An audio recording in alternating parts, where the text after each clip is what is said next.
Saya Nur Hasanah, umur 64 tahun.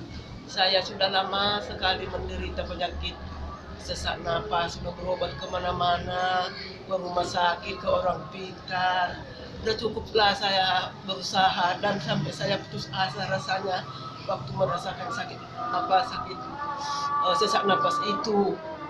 Jadi sampai ada yang bercerita, ada yang pandai katanya ada begini-gini di apa namanya ini Singamangaraja.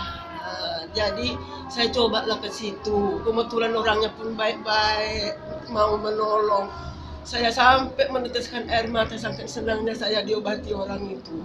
Jadi mudah-mudahan alhamdulillah 3 kali lihat saya ke sana. 2 kalinya aja lah ya, udah agak enakan. Udah sembuh rasa saya penyakit saya itu dengan pengobatan orang itulah. Mudah-mudahan Allah mengizinkan memang orang itu yang untuk mengobati saya. Sudah diperiksa dokter? Sudah diperiksa dokter, sudah 2 kali saya ke dokter memeriksa macam mana masalah sesak napas saya ini. Dokter bilang udah bagus, sudah sembuh, udah bersih, kata dokter sama saya. Jadi saya makin yakin, makin percaya saya dengan pengobatan itu. Jadi saya datangi sekali lagi sambil membilangkan terima kasih saya, saking senangnya hati saya yang diobati oleh Muksin namanya.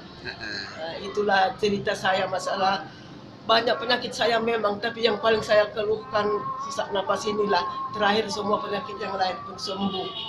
Ya, alhamdulillah. Itulah alhamdulillah alamin. Itulah memang petunjuk sama saya dikasih tahu saudara lagi itu. Iya. Terima kasih Bu ya.